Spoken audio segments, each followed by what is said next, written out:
په دې باندې د یروشلم څخه خلکو دا وینا شروع کړه ولې دا هغه سړی نه دی چې هغې یې د وجلو کوشش کوي وګورئ دې دلته کې ښه په ډاګه لګیا دی او هغې ورته هیڅ نه وایي ولې داسې خو نه ده چې زموږ مشران په دې خبر شوي وي چې دې په رښتیا مسیح دی خو موږ ته پته ده چې دا سړی د کم ځای دی خو هر کله چې مسیح راشي نو هېڅ چاته به پته نه وي چې د کم ځای دی بیا عیسی چې کله د خدای په کور کې تعلیم ورکولو نو چغې کړه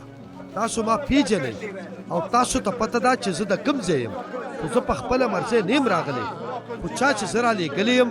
هغه ریښتونی دی او تاسو هغه نه پیژنئ زه هغه پیژنم ځکه چې زه د هغه نه راغلی یم او هغه په خپله رالېږلی یم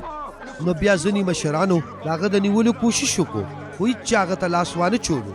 ځکه چې د هغه مقرر شوي وخت لا نه و راغلی خو په ګڼه کې ډېرو په هغه ایمان راوړ او هغې ویل چې کله چې مسیح راشي نو ولې هغه به د دې کس نه زیاتې معجزې وکړي څه فریسیانو د عیسی په هکله د خلکو غورېدل واورېدل نو مشرانو امامانو او فریسیانو محافظان د هغه نیولو پسې ولېږل بیا عیسی وفرمایل چې زه به څه لږې مودې دپاره تاسو سره یم او بیا به زه هغه له لاړ شم چا چې زه رالېږلی یم تاسو به زما لټون کوئ خو ما به پیدا نه کوي او چېرته چې به زه یم هلته به تاسو نه شئ راتلی نو یهودیانو یو تر بله وویل چې دې چېرته تلل غواړي چې موږ به بیا نشو موندتی ولې دې غواړي چې د یونان هغه ښارونو ته لاړ شي چې پکې زموږ خلک اوسېږي او یونانیانو ته تعلیم ورکړي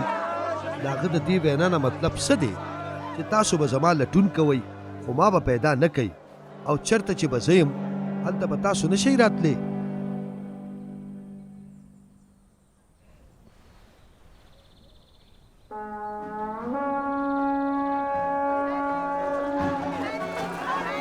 د اختر په اخیری او د ټولو نه په لویه ورځ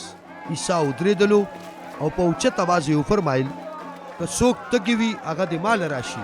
هغه دې وڅکي او څوک چې په ما ایمان راوړي لکه چې صیفې وی د ژوندون د اوبو سیندونه به د هغه نه بهیږي عیسی دا خبره د هغه روح القدس په هکله وکړه کوم چې په هغه چا نازلېدونکی و چا چې په عیسی ایمان راوړو نو تر دغه وخته روح القدس لا نازل شوی نه و ځکه چې عیسی لا خپل جلال ته رسېدلی نه و کله چې هغې د هغه دا خبرې واورېدې په ګڼه کې ځینو وویل یقینا چې د هغه پیغمبر دی د چا چې موږ په تمه یو چا وویل چې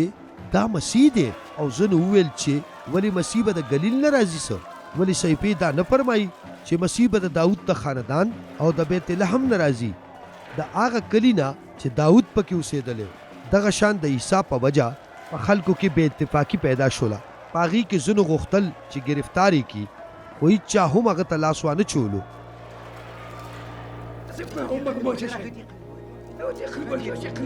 بیا محافظان مشرانو امامانو او فریسیانو له واپس رالل او هغې ته یې وویل چې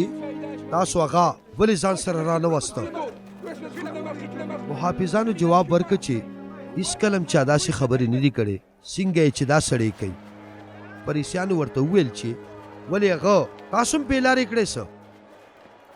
زموږ مشرانو او فریسیانو نه یو هم په هغه ایمان نه دی راوړی خو دا ګڼه چې په شریعت نه پوهېږي لعنتیان دي بیا په هغوی کې نیکودیموس نومي یو سړي یعنې هغه سړی چې یو ځل مخکې عیسی له راغلی و هغه وویل چې ولې شریعت موږ ته دا اجازت راکوي څه چې تر څو د یو کس بیان په خپله وانه ورو او هغه ته د خبرو موقع ورنه کړو نو ولې هغه موږ مجرم کولی شو څه هغې جواب ورکړ تم ګلیلي څه وګوره او صیفې ولوله نو ته به په خپله خبر شي چې یو نبي هم د ګلیل نه راځي نو بیا ټول خپلو کورونو ته واپس لاړل